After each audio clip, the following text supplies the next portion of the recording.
Okay, here we are for our pack one, pick one. Our rare is Lotus Light Dancers. This is a 2 black, green, blue for a 3/6 with a lifelink. When it enters, you search your library for a black card, a green card, and a blue card. You put those cards into your graveyard and shuffle. So Sulta is like a graveyard synergy, and you could put your cards with Renew in the graveyard.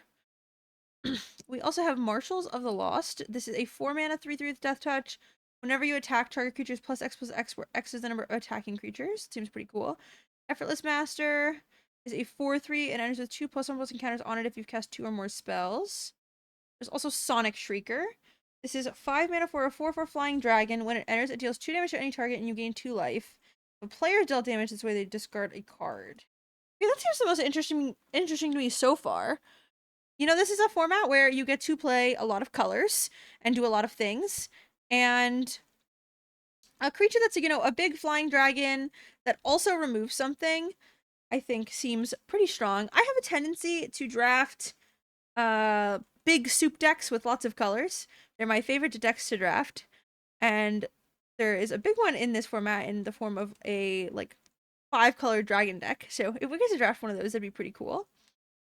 Okay, so let's see. There's Dragonfire Blade. This is a equipment. It gives equipped creature +2/+2 and has hexproof for monocolored. And then its equip cost is 4, but it lowers by 1 for each color of the creature it targets. That seems like it could be pretty cool.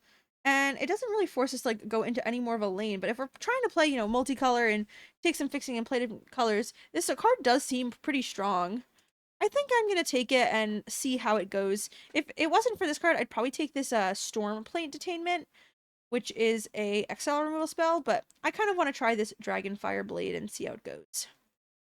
So I think my tendency in any of the packs where I'm not particularly excited about any card is going to be to take Fixing. That is because this set is, based around playing a lot of colors, and I would rather play all of my strong cards than take some mediocre cards and then not have the fixing for strong ones. There's 2 options for that in this pack. There's Frontier Bivouac. I don't know how you say that. This is the Teamer Tapland, and there's a Dragonstorm Globe. I'm kind of interested in this Dragonstorm Globe. I want to play some dragons. It's a fixing mana rock, so it ramps you a little bit. And I do want to play our Sonic Shrieker, I think. It is one of the better dragons, and so the Teamerland doesn't touch all of the colors, and so I think the Dragonstorm Globe is just a little bit more flexible. If I do get to play a 5-color dragon deck, I'd be super happy, so I'm going to take that and see if we can make it work. Alright, nothing in this pack seems particularly exciting to me. It doesn't really feel like we're on our path to one of these, aggressive flurry decks. I feel like a bigger dragon deck is kind of what we're set up to do. We could also take, Bloodfell Caves or Sultai Devotee. I kind of like the idea of Sultai Devotee. Green is one of the better colors to have at base if you're planning on playing a lot of colors. There's a lot of fixing in green. And a 2/1 Death Touch is pretty strong. So I think I'm going to go ahead and take the Sultai Devotee. Going into this pack, there is an Attuned Hunter. Whenever one or more cards leave your graveyard, it gets a counter. There's a Jeskai Triland, a black-blue tap land, and nothing else is particularly exciting. I do think I'm going to take this Triland, see if we can set up all of our fixing in the early packs, to possibly take, a lot of the strong cards down the line. Okay, this pack has a worthy cost. Says sacrifice a creature, exile target creature or planeswalker, but it looks like most of our creatures are going to be kind of big. Ooh, this one's cool. Riling Dawnbreaker. It's a 3/4 flying dragon with vigilance that gives +1/+0 to creatures, and then it also can be cast as a sorcery to make it 2/2, which is nice because it gives you a early play and then a dragon late. There is also Piercing Exhale, which is a pretty strong removal spell. I think I'm gonna take the Piercing Exhale actually, especially if we're planning on playing dragons. I think it is a pretty good removal spell. Okay, this pack has Abzan Devotee, which filters for Abzan colors and can be returned to your hand, which is pretty useful if you want to chump block with it or something. There's also a black Greenland, but I think I'm going to go ahead and take this Abzan Devotee. I love guys that fix. They're nice 2-drops. They fix for your bigger things. They play kind of two roles because they both give you an early game creature, and they also help fix. Okay. No dragons in this pack. There is Trade Route Envoy. When it enters, draw a card if you control a creature with a counter on it. If you do, don't draw, put a plus one counter. So it's a 5/4 for 4 or a 4/3 and you draw a card? That seems pretty strong.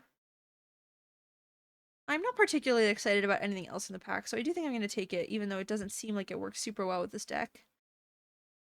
Okay. So in this pack, there's a Marshal of the Lost. This still made it around. I was contemplating taking it the first time. Whenever you attack target creature, gets +X/+X until end of turn, where X is the number of attacking creatures. And it doesn't matter how many creatures attack. I don't know, this card seems kind of strong.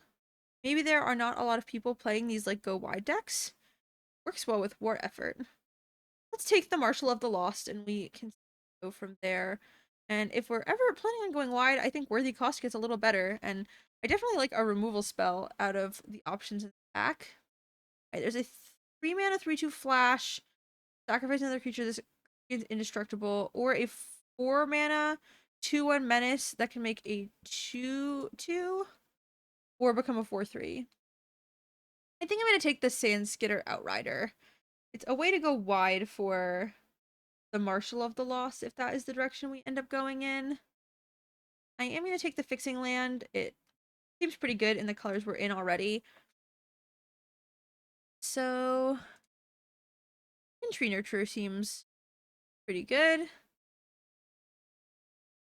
Alright, so now we look like we might be going into more of like a Mardu attacking creatures type deck. We didn't take that many green cards, so I don't think we're upset to not play them, but we might have enough fixing to kind of play whatever we want. Oh, well, this is an Abzan rare. A very good one. Belethar, Dawn of the Abzan. It's a 3/3 with trample. When it enters or attacks, you can sacrifice a non-land permanent of any kind. And then if you do, you put a +1/+1 creature counter on each creature you control, which is also good with the go wide. So maybe we can get enough fixing to kind of do both of these strategies. Also in this pack, a card that really excites me is Jeskai, Shrinekeeper. This card's been super impressive. It's a 3/3 flying haste. Whenever this creature deals combat damage to a player, you gain a life, draw a card. It's just like half the time it's turn 5, play it, and attack in, which seems really strong. But we seem pretty well set up to try to play this Felithar and maybe like some go wide type of strategy. So I think I'm going to go ahead and take the Felithar. Okay. In this pack, we have Dragon's Prey, which is great. It's a 3-minute instant removal spell that destroys a creature. It costs a little more if it targets a dragon, but I think that is an okay price to pay. There is also an Opulent Palace as a fixing source, but it doesn't look like blue. Out of all the colors we're considering playing, blue looks like one of the only ones we're not. And then Naga Flesh Crafter is really great. It's a creature that enters as a copy of any creature on the battlefield, so it's not linear. I do think I'm going to go ahead and take the Dragon's Prey. As cool of a card as the Naga is, this does not fit super well into the strategy. The Mystic Monastery is a fixing land that touches blue, and we have the Dragonstorm Globe, so we could still consider possibly like fitting blue cards into our deck, but it just doesn't really seem like what our deck is trying to be doing. I'm gonna put the green cards over here, not because they're bad, but because they're distracting. All right, so we have Frostcliff Siege. This is 1 blue and red. For an enchantment, as it enters, choose Jeskai or Teamer. Whenever one or more of your creatures you control deal combat damage to a player, draw a card, or creatures you control have +1/+0 and trample and haste. This seems great. This seems like exactly what our strategy is kind of wanting to be doing. You know, it either helps refill your hand by drawing cards, or it makes all of your creatures bigger. And we do already have this Mystic Monastery, and we have a globe as a source of fixing. I think we can probably find a way to play this Frostcliff Siege, and it definitely seems like the payoff is strong enough in this archetype. So I'm going to go ahead and take that. Going into the next pack, we have Whale of the War. This gives creatures your opponent controls -1/-1, or you can return 2 creatures from your graveyard to your hand. There is a Jeskai Monument, which makes 2 1/1 birds or searches for a Jeskai land. And that seems like it could be good. You know, it searches white, red, and blue, which also helps the Frostcliff Siege. I really like the monuments because they do both fix, but they also get creatures. And 2 flyers in a kind of go wide strategy seems pretty strong. So I do think I'm going to go ahead and take this Jeskai Monument. The monument in this pack is Sultai Monument, which can be sacrificed to make 2/2 black zombie creatures. Not quite as exciting for our deck. There is also this Fortress Kingguard, which enters and endures 2. So it kind of helps with this like go wide strategy. And none of the other cards are particularly exciting. Delta Bloodflies is interesting, but it only really works in a counters deck. Doesn't seem like this deck is trying to do. So I think I'm going to go ahead and take the Fortress Kingguard. We could also take this white-green land. I think I value having the white-green land more than I value having the Fortress Kingguard. So I'm going to take that. I don't think we're going to play probably any of our other green cards. I just kind of want to play this Felthar because it seems like it goes really well with our deck. Okay, we do want to make sure we have enough early cards. I can't forget that while I'm trying to get thing. So there is another Marshal of the Lost, which I'm really tempted to take. It seems very strong. There is a white-black land, a Nook Wayfarer. Cool cards, but I can't turn down this Marshal of the Lost. Seems kind of like exactly what our deck is trying to be doing. I just realized now that the blue-red is maybe a little bit more difficult to cast than I realized. It does put us into... I don't know why I thought these cards had a color that um went together, but they don't. Okay, so we have a green-red land, which if I move this over here to not confuse as much, doesn't look super useful. It looks like we're playing base black white with like red green splashes, and you don't typically maybe not terrible. I'd rather take the Frontier Bayovac, which can tap for both green and red, and then possibly blue if we want to consider playing that. Ooh, Bone Claren Butcher. This card's great. It is a 4/4 when it attacks and mobilizes 2, and attacking creature tokens you have Death Touch. This looks like exactly what our deck wants to be doing. So I'm gonna go ahead and take this. I think we're gonna be base Mardu, and then I do want to try to figure out how to play this Felithar. And this puts a +1 counter on target creature, and you draw a card, or this makes a 1/1 and then another 1/1. I think I want to try to be base Mardu, and so I'm gonna go ahead and take the Underfoot Underdogs because it seems pretty good with the strategy that the rest of our stuff is doing. And with that, we've discussed where the cost gets a little bit better. So I'm gonna go ahead and take another one of those. None of these cards look particularly exciting to me. I think I'll take the Seize the Opportunity as a way to refill our hand. None of these are particular. I think I'm gonna consider playing that card. Or this one. Or that one. Okay, ooh. So we just had a very long conversation about whether this was going to be a card that you could play and do cool things with in Limited. And I was of the opinion that if you figured it out, it was great. We have a couple 1 or 2 minute creatures. We're gonna want to find a couple more early spells, but if you get to play this with Storm, it is just phenomenal. And so, oh, but there's also a Voice of Victory. Oh, what do I do? Voice of Victory is like probably one of the best 2-drops this deck could have. It mobilizes 2, and then your attacking creatures get Death Touch, and it works with our Marshals of the Lost and our Felithar. I guess, when does Felithar enters or attacks? You can stack the attack triggers for mobilize. I think I have to take the Voice of Victory, as much as I really just was talking it up and I wanted to play the Storm Dragon. Voice of Victory is just like, I think, too good for this deck. Right, this is Reverberating Summons. At the beginning of each combat, if you cast 2 more spells, the 3/3 with haste, you can discard your hand, sacrifice an enchantment, draw 2 cards. That's not particularly exciting. The Opulent Palace is not the color of lands we want. None of these cards are particularly exciting. I'm not even really excited about the Jeskai Devotee. Maybe instead of the Felithar, we play the Frostcliff Siege. You could play either. Frostcliff Siege is a little easier to cast. Oh, and we don't need the green. Okay, I think I'm gonna put this green away. Try not to confuse myself. Ooh, another Voice of Victory. There is a Static Snare, which is a great removal spell, especially in these go wide decks, but I don't think I can... Oh, did I not take a card out of my last pack? What was I taking over this? I don't remember. We're gonna take the Voice of Victory. That's very exciting. Okay. Molten Exhale deals 4 damage at sorcery speed, and you can do it at instant speed if you behold a dragon, of which we do only have one. But what else do we have here? We have Reigning Victor, which is a 3/3 that mobilizes one, and when it enters, target creature gets +1/+0 and indestructible. So it kind of gives you an opportunity to attack with something, and it's not going to die. Ooh, Purging Stormbrood.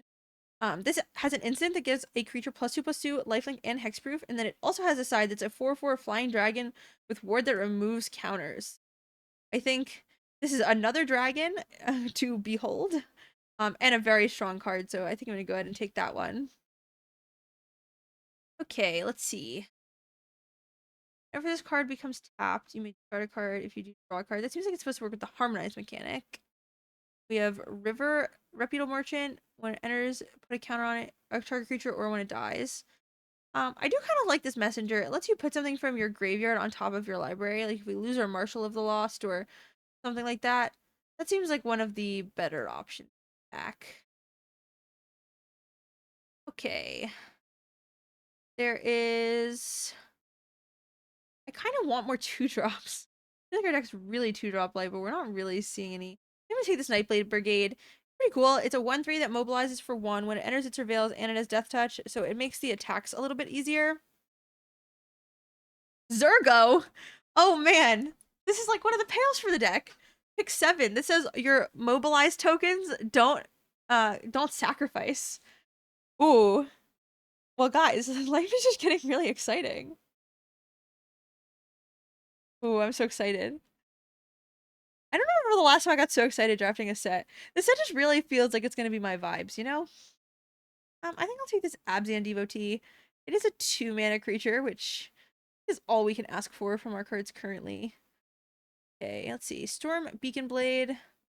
Attacks. Our card you control 3 or more attacking creatures. That seems pretty good. Puts a counter on something or draws a card. Turns creatures first strike. Okay, I think I'm gonna take the Bearer of Glory. Oh, no, I want to take the Unburied Earth Carer. Sacrifice another creature, it gets a counter. So that works with all of our little guys that get sacrificed. Ermag Rockshaw. The enters target creature and opponent controls gets -2/-2. Target creature you control gets +2/+2. That seems more exciting to me than the other cards. I don't know if it's making our deck. Wow, this is a late Dragon's Prey. I'll take it. Okay, so where do we want to be on fixing? We have Jeskai Monument. Crossing Sands is not us anymore. Not sure we took enough fixing for our deck. But I'm sure we'll figure it out. We have Jeskai Monument, Dragon Storm Globe. Wow. Reigning Victor. That's good in our deck too. The Monastery Mentor is not in our deck. Okay, so it looks like our deck is base black for the most part, which is good. Doesn't look like we're gonna be fighting for too many things. This is 43 cards. I don't think we need this Frostcliff Siege. I think our mana is a lot more consistent if we don't play it. We don't have to play this land if we don't play it. And, you know, I think our deck's already very good with 2 Voice of Victories and Zurgo, 2 Marshal of the Lost Man. So I don't think I want to make our mana any worse, but I will play this one because it has red and white on it. And I think we want to make our mana as good as we can. I don't think we're going to play this Gurmag Raksha. It's a cool card, but it doesn't really seem like what the rest of our deck is doing, and it's pretty expensive. Dragonfire Blade looks like it's deck too. I think my next cut is Sandskitter Outrider. I think I would rather play cheaper cards. I wonder if we need this Dragon Storm Globe. This is 8 black, 5 red, and 6 white. Ugh. Really want to play it though. I guess we do also have the Jeskai Monument that helps with our white and our red sources. I really want to be playing Voice of Victory on turn 2.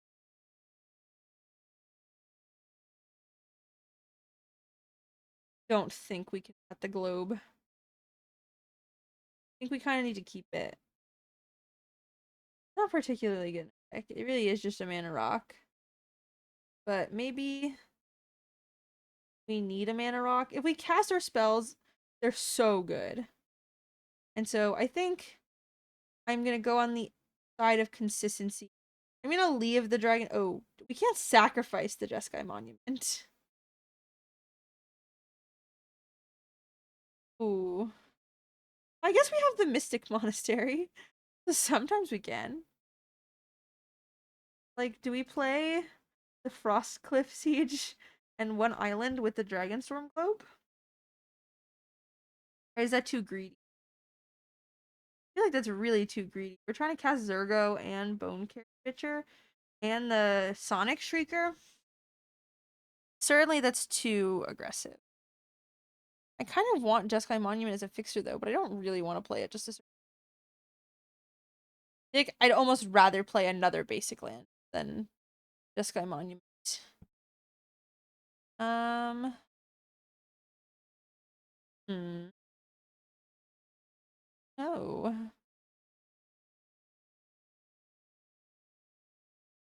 Zurgo. I don't think we need to dilute our deck. I'm gonna go ahead and cut the Jeskai Monument. I just don't want to play a monument I can't sack. And I'm gonna put the Outrider back in our deck because I do think it works decently well with what's going on here. And this is the deck I think we're gonna give a spin. Um, it is a little questionable on the mana, but I think that is okay. I'll see you guys for the first game. All right, here we are for match number 1. Immediately seeing the struggles of our mana base. We cannot play any of our cards currently. Our opponent's on the play, but we will be able to play our Reigning Victor on turn 4 if we draw another land. And we do have the most black sources in our deck, and our hand's pretty strong. If we draw the land, I think we have enough time to draw the land. The format hasn't felt particularly fast, so I'm gonna go ahead and keep it. Dragon Storm Globe. Well, I sure am glad I'm playing it, huh?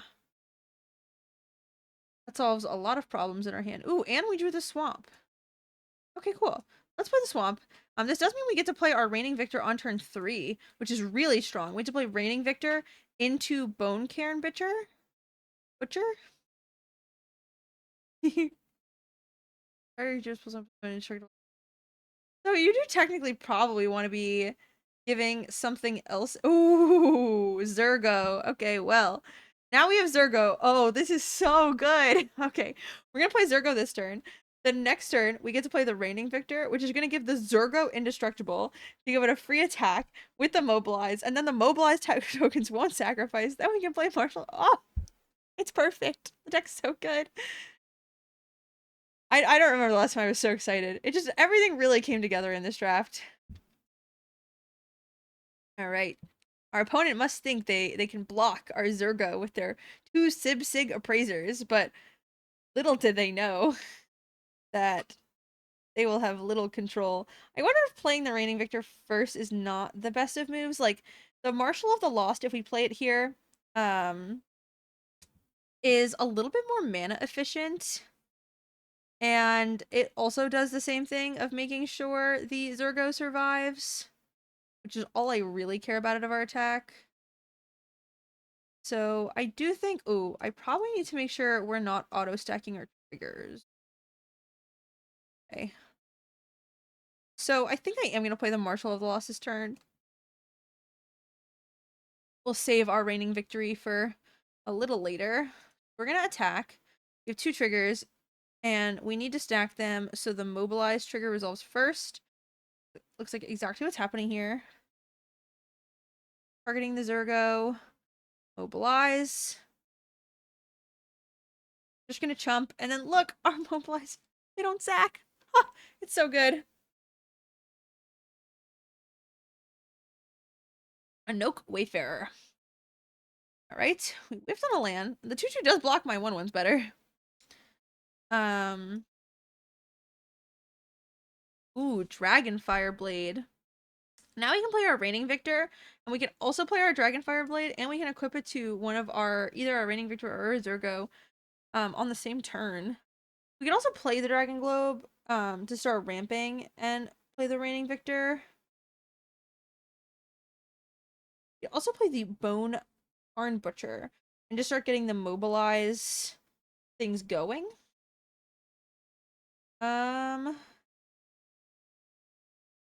This is hard.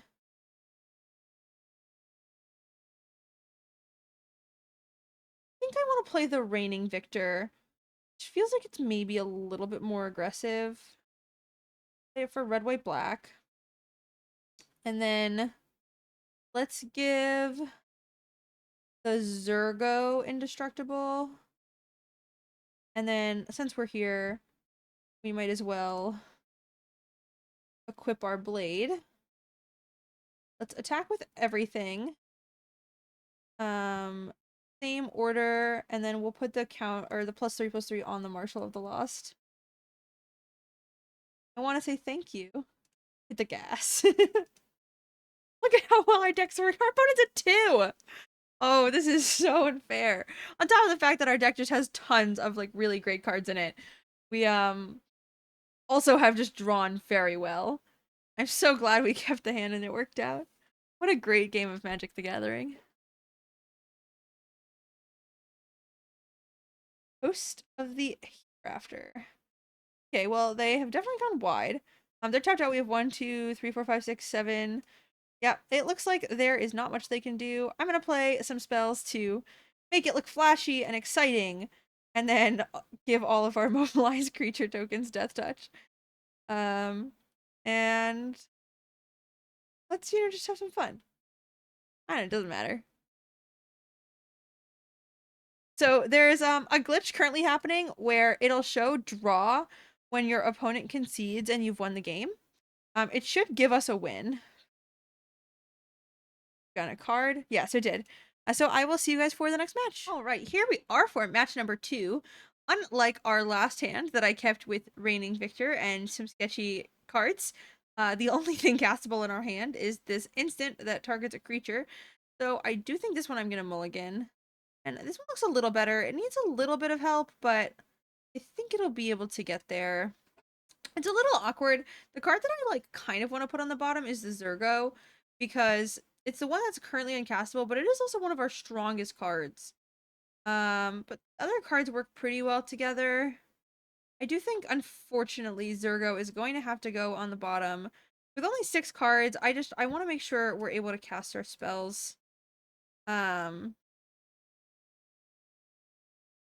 Despite the fact that this does not curve out super well. Alright, well, at least got something to play. We'll play our Dragonfire Blade. Dragon Sniper. Okay. Life. Oh boy. We do need to draw a land. I'm not picky about what kind of land it is, but keeping our hand did require us to get a land at some point. Oh boy. Well, we went from drawing the perfect hand that curved out perfectly in the world to not drawing any lands. And I would blame our mana base, but we did play plenty of lands and the globe, and I never really cut off any of the things we were playing specifically to make sure that we could play our spells.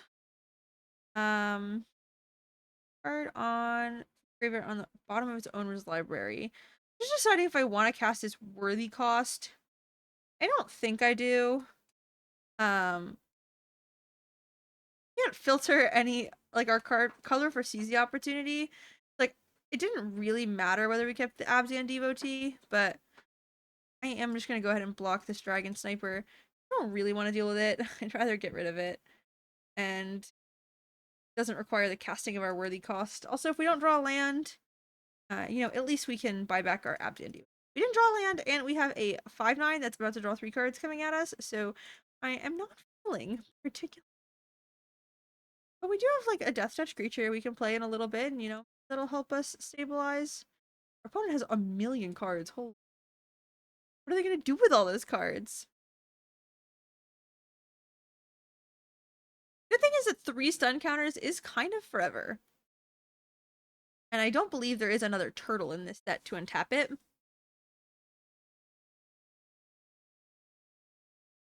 I do like all these little chess pieces. Fun things to creature enters destroy up to 1 target artifact or perfect. Just what we needed to destroy one of our 2 cards we've played in this game. Get back our Abzan Devotee. Okay, well, we did get a land. So this time I do think I'm gonna cast the worthy cost. I want to try to keep as much damage off our face as possible, so that hopefully we can, play some number of our cards and get back in this game. And a 3/3 flyer will kill us pretty quickly. We let it go. The good news is we did draw a red source, so we have a little bit more flexibility in what we play. Like, we kind of are playing cards for the rest of the game, which is good. They got a land tapped. They're drawing more cards. All right. Oh, well, they do have their Jade Cast Sentinel to prevent themselves from decking. So that's a cool interaction, I guess. Well, I can make them discard one of their many cards by playing our 4/4 flying. Or I could play something else. Maybe like a Marshal of the Lost. The Sonic Shrieker is the most mana efficient. You have a 1/5 for each creature. We're gonna probably play the Marshal of the Lost next turn. I think it doesn't seem like they're gonna play anything really that this is gonna hit anyway, so let's just get it out there and you can force them to think about which of their many cards they want to discard. Um, so we do something pretty defensive. If we find a way to deal with this Jadecast Sentinel, then maybe we can possibly deck our opponent. I wonder if our opponent is playing the 2-mana spell that like puts 5 cards back. You know what I'm talking about? The enchantment and mills cards every turn, and then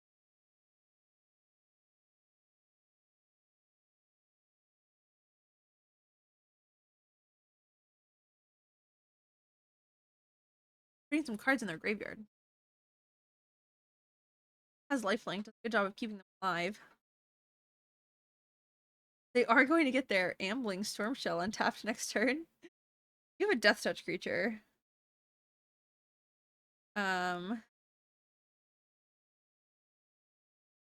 Speed Prowler. Veteran Ice Climb. In wait. Oh, that's pretty good. Back the Prowler. Feels like they may have a card to like win the game off of decking. My instinct. Okay, so my options this turn are to play Marshal of the Lost. We can play seize the opportunity and hope to get a land, and it would need to be red to cast a spell. I don't think that's doing us very much. I think our 3/3 with Death Touch is our best chance. I just feel like our opponent is playing a lot more Magic the Gathering than we are. And that's not to say that we haven't been playing any Magic the Gathering. They're playing a lot of Magic the Gathering. They're drawing a lot of cards, they're playing a lot of spells. 3/6 coming at us. I do think we have to block it. I am just nervous that we will lose through damage if we don't deal with their things. -5, -0, and lose. Okay. It does keep their Lotus Light Dancers alive. Okay.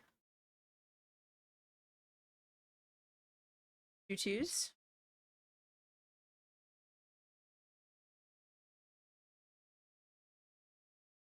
How much lands? Can't play their Lucid Prowler. At least a little nice. Kind of need a way to kill the Jade Cast Sentinel. Are they gonna start just putting things back on the bottom so they don't deck now? Strategy. Uh, they are. Focus the mind on the bottom. Dragon's Prey. Or 2. I really do think this is gonna be killing this Jade Cast Sentinel. Without lands, we're just in an awkward position where like I don't really know what to do.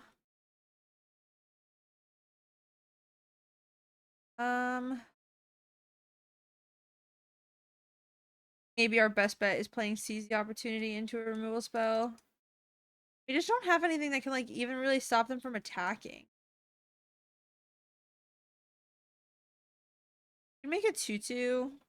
None of these sound good. Alright, let's play the Marshal of the Lost. It's at least a Death Touch creature that like stops some amount of things. But I don't know quite how we're coming back from here. I think we're just like a little too far. They can give it +2/+. think. Oh, okay, they're gonna do this.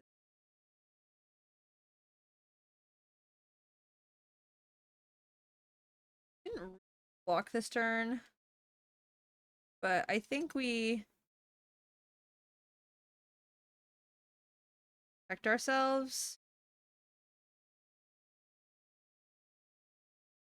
We just like don't. I think we have to.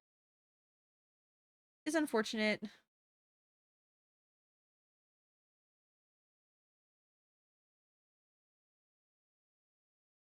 We died if we did. I think we can likely. I want to play with these little guys, but every time I try to play with them, I hit the little chat box. See what they put on the bottom that time. With a lotus light. Okay. Well, it appears that maybe dead. They don't want to mill their whole library. Okay, well, worthy cost. We can make a creature and sacrifice it to kill. I think we are dead. Alright, hopefully we can draw a little bit better in the next one. Okay, here we are for match number 3 with a hand that is totally serviceable. It is all 3 of our colors. We have a Voice of Victory on turn 2. I cannot ask for much more. We can play our lands, we can play our spells. You can always ask for more, but not feel the need to with this one. Play our Bloodfield Caves. We're not really in a rush to play the Monastery. We'll get our life here. We'll play Voice of Victory. It's also kind of nice. It does also block this 1/3. If they attacked, I don't know if I would block anyway, but it does, even with the first strike.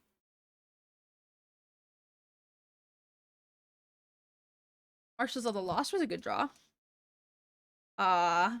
Unfortunately, our first time playing our storm, our Voice of Victory, and it just got exiled. Okay, we are playing our Outland Devotee, which also means we can play our tap land this turn. They're drawing some non-lands. Yeah, a little bit more. I'm not going to block. It does have first strike, so not help us to block it. I think they're playing the same colors we are. Dragon back lands. 3/3 flyer, it immobilizes for. Yeah. We're definitely playing one of our cards. I think it's gonna be Marshals of the Lost this turn. It does mean we get to attack for 3, which is kind of nice. And it gives us a 3/3 death touch. Walker. Go ahead and turn it into a 2. Our decks are pretty similar, but they're on the play, which is where we want to be. When we're both playing aggro decks.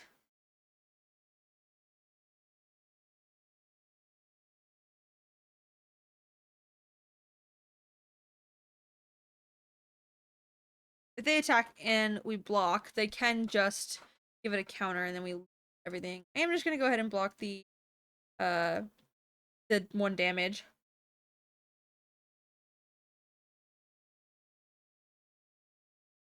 Dragons. Okay, so this makes 2/2/2s, and then if you get a dragon, it bounces back to your hand. That's pretty good for them. Not great for us, that's for sure.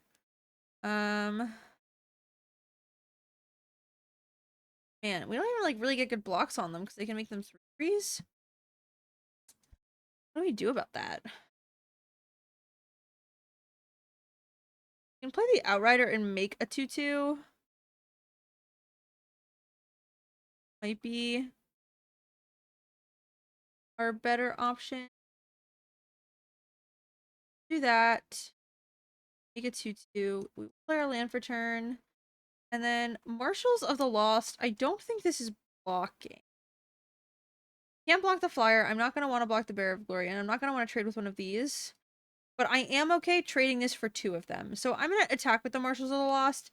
If they want to double trade for it, then, I think I'm more than happy with that. It kind of takes a lot of pressure off of us. And I don't really want to block with it anyway. So we'll find a way to push a couple points of damage in, like, one of the more defensive ways we possibly could.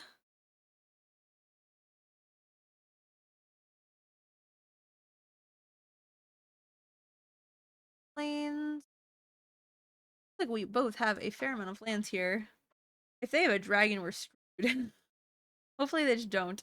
It also would be nice because next turn we can play our Unburied Earthcarver and we can start like blocking and then sacrificing and making it bigger to the point where it can become a good blocker. The tough thing about these 2/2s is that we don't really have good ways to block them without losing like all of our creatures. Oh boy, Twin Bolt. Oh, that really hurts. Taking many points of damage. Um, Holding priority. Okay. So let's block a 2/2. It's the best we can do. This will have first strike, and they don't have 5 mana, so kind of the best we can do. 5, 7. We're so close to dead.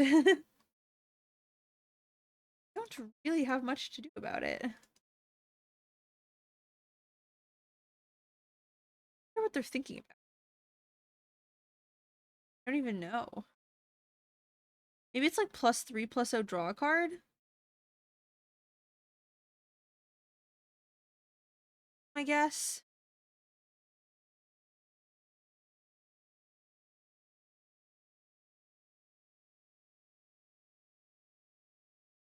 Static Snake. Oh, I see. Oh, wow, they have the attacking creatures to do the cost reduction. I see. Alright, well, I think this does technically keep us alive. We can play our creature. We can kill the flyer. And does mean we are alive. Oh, thank God. I saw dragon back and I was like, is it a dragon? So this at least keeps us alive, but you know, we do just have to eat one of the creatures. Because this has first strike and it's gonna give things counters. So are going to 1, but we are alive. And I don't think Bone Cairn is enough. It is not quite enough blockers. We can get back the Abzan Devotee. Not enough. So we have been out aggroed. So unfortunate. Our deck is great. We played one game where we like, you know, just went really, really fast, and then 2 games that were kind of awkward. That game we definitely did play, but I don't know. Our deck hopefully can perform a little bit better in the next. All right, here we are for match number 3. Not a particularly fast hand, but I think one that's definitely serviceable. We have a 3 mana 1/3 mobilize one that has Death Touch and it surveils. We have some removal spells. I think we can definitely keep it. We're on the draw again, which is unfortunate. All right. Abzan Devotee is pretty good here. It does actually filter for a color this time that we don't have, which is nice. It filters for the white in case we draw something that we want to play that has white. Thinking about what we want to do with black-green here. Tide you. Okay. And there is something to play with white mana. So let's play our Abzan Devotee out. And I think I'm planning on playing the Nightblade Brigade against pretty much anything that happens. We want to be able to possibly sacrifice a mobilized token to use the worthy cost. And a Nook Wayfarer. I don't really want to use our Dragon's Prayer, so unless we draw something that is particularly exciting, I anticipate playing the Nightblade Brigade. Tranquil Cove. Look at all these colors. I do love lots of colors. Alright, I'm definitely going to play the Nightblade Brigade this turn. I'm going to consider, depending on, we need lands, what our opponent does. Possibly killing the Sultai Devotee with Dragon Spray.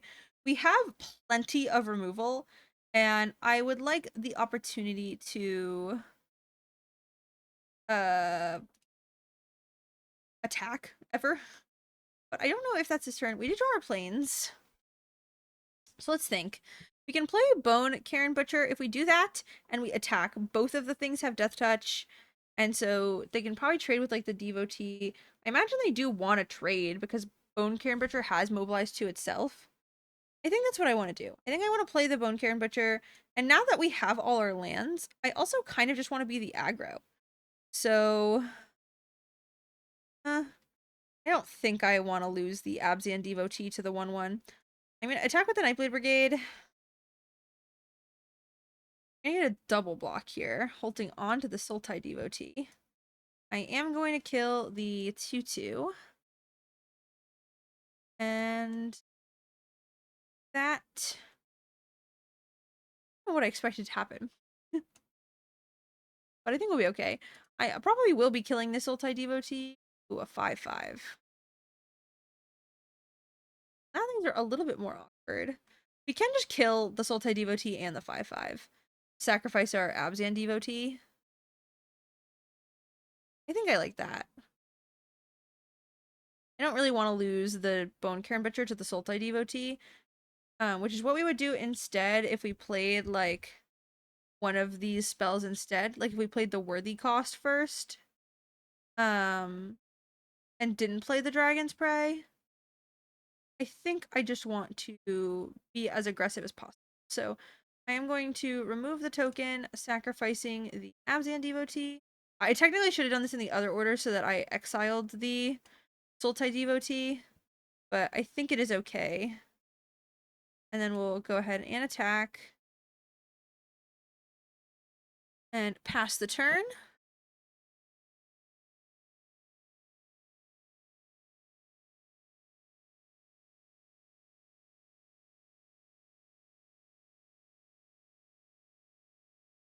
Okay, a Blossoming Sands. Really playing all the colors. They do get to harmonize.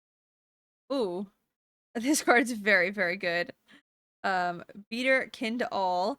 At the beginning of your end step, if creatures have total toughness 10 or greater, draw a card. If total toughness 20 or greater, untap each creature you control. Blah blah blah. It's got a lot of text on it. Also, we have a pretty good plan for their 5/5 because we can give our Bone Card Butcher indestructible next turn. So I do think I'm just gonna pay the full 5 mana to remove the dragon so that it can't stop any of our plans here. And then we'll attack for 6 with our mobilized creatures. And then we have a good plan, if the plan is to play the 5/5 here. We can give our Bone Carn Butcher, it'll be a 5/4 indestructible, and the 1/1 tokens will also have. Ooh, okay, so they didn't play it. Interesting. I think my plan is probably to play this flying dragon, but let's attack and see what happens first. Who knows? Maybe they do like damage or something, and they try to remove it. We can save it with the hexproof. Walk in with a 1/1. Like they're just trying to save some damage. And this is a pretty cool combat trick, though. Wonder if maybe I should just play the Outrider. I think I am just gonna play the Outrider.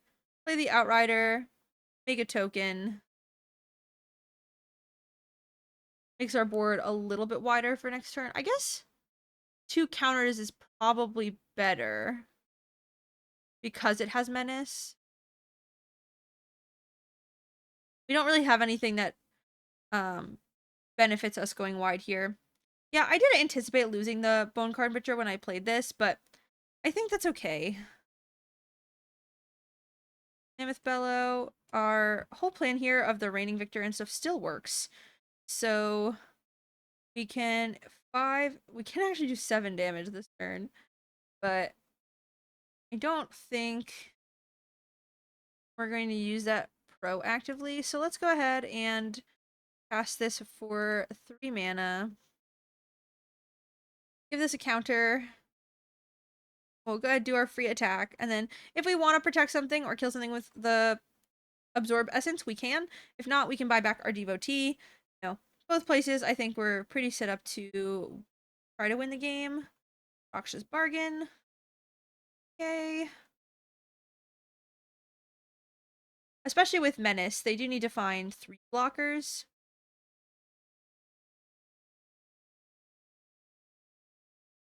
It's cool.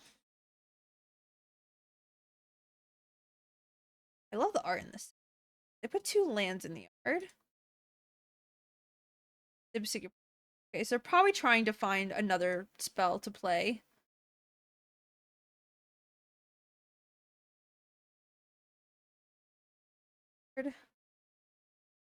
Wrist. Looks like probably have it. Buy back our Abzan Devotee.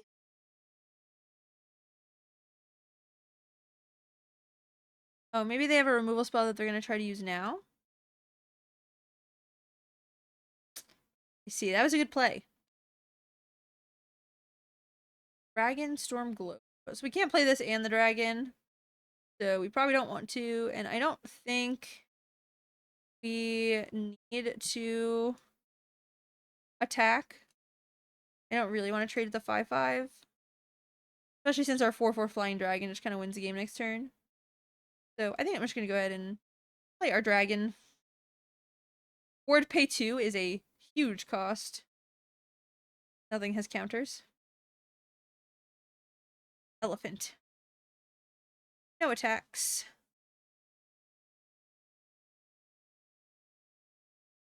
Right. We have won a match, and we'll try to win another. I'll see you guys for the next game. All right, we are back, and this time we are on the play. With a lot of 3-mana spells and 2 lands in our hand. However, we have all of our colors, and I am just going to, famous last words, say that we are just going to draw a 3rd land. So we'll start with Mystic Monastery. It is our tap land. And go from there. Thornwood Falls, gaining 1. Oh. See? This is what's supposed to happen. You're supposed to draw it. So I do think my intent is to play the Nightblade Brigade first. I think it's just the best of the attacking. It also gives a Surveil, which helps us kind of consider what our possible future turn looks like. Make sure we get something that we want. Urging Stormbrood. So this is pretty good with the Dragon Storm Globe. There is a small problem that we don't have additional lands to cast it. So as much as I'd like to keep it on top, I think we're kind of bought into putting it in the bin. Our opponent so far has Teamer colors. Alright, 4/3. When it enters, draw a card, then discard a card.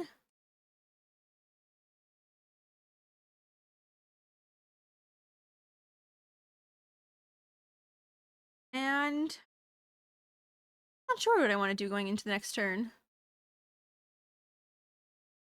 Or how I want to handle game.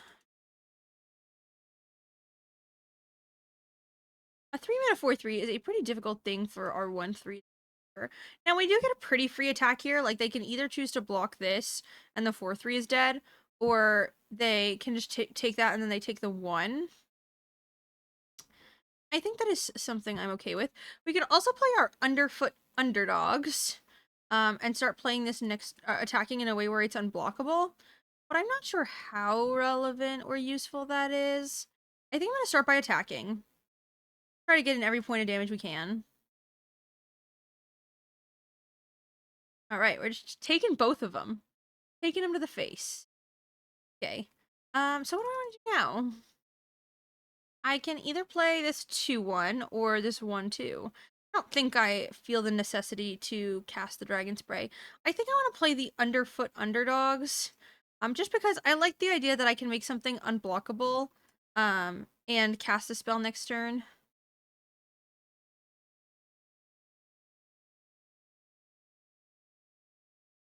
Don't mind me, I have some soup. Can't take a break, there's too many drafts to do. I'm happy to take 4.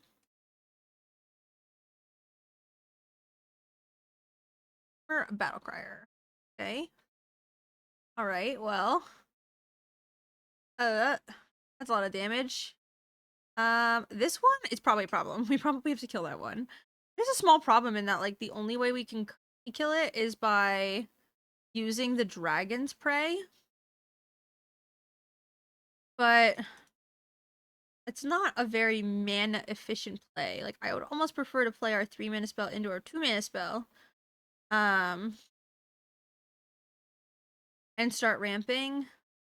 But they're gonna start making birds and all this other stuff. And I'm gonna start by attacking with our 1/3. See what they do.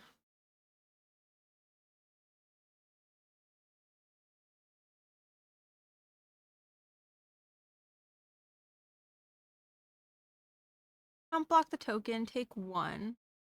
And then I think I'm forced to kill this Teamer Battle Crier. Really don't want to, but they are just gonna run out of cards. Like, what if we just hold? Okay, I've decided. I'm gonna hold my removal spells. I'm gonna play the Dragonstorm Globe, and I'm gonna play the Abzan Devotee.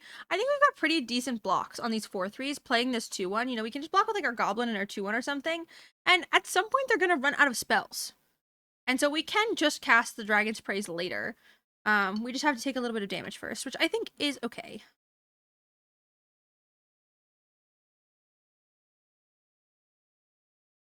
I had to make myself its like broth. I have played so much Magic today, and I've talked so much. My throat is starting to feel it. Look at this dragon. Like lights up. Kind of fun. Oh, I didn't look, mine has a book that goes on fire. I didn't see that. Or it's like a little fireplace. It's kind of fun. Alright. So it's not ideal that they get like 1/1 flyers. We do have to be a little worried about damage in the air, but we do also have this Kin Tree Nurture that we can play that gets lifelink. Which is a pretty good blocker, and also it we can make it unblockable. Okay. Another Temur Tawny back. We just like our 4/3s here. I'm more happy than ever with our plays of lots of 1 toughness creatures.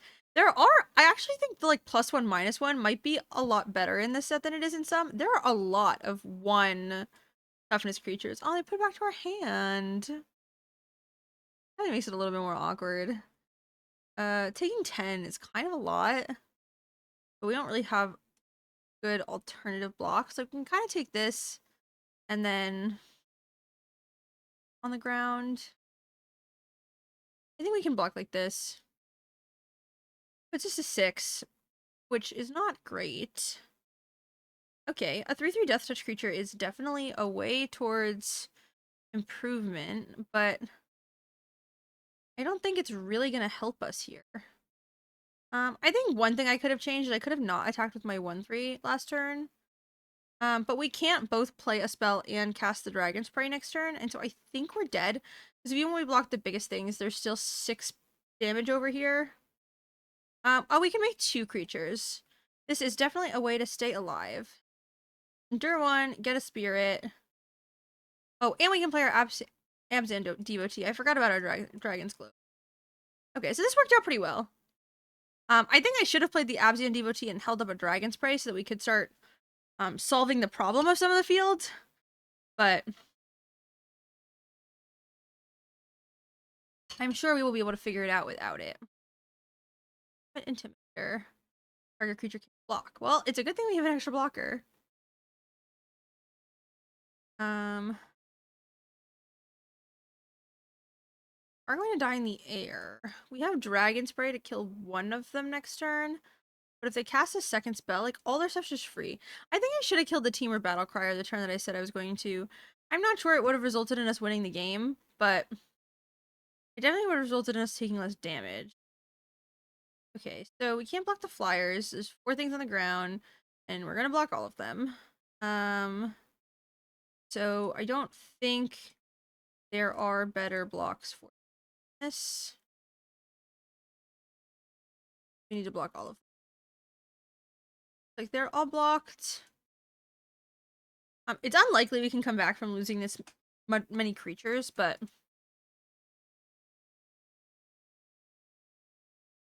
draw land. We can play removal spell. Still probably not enough.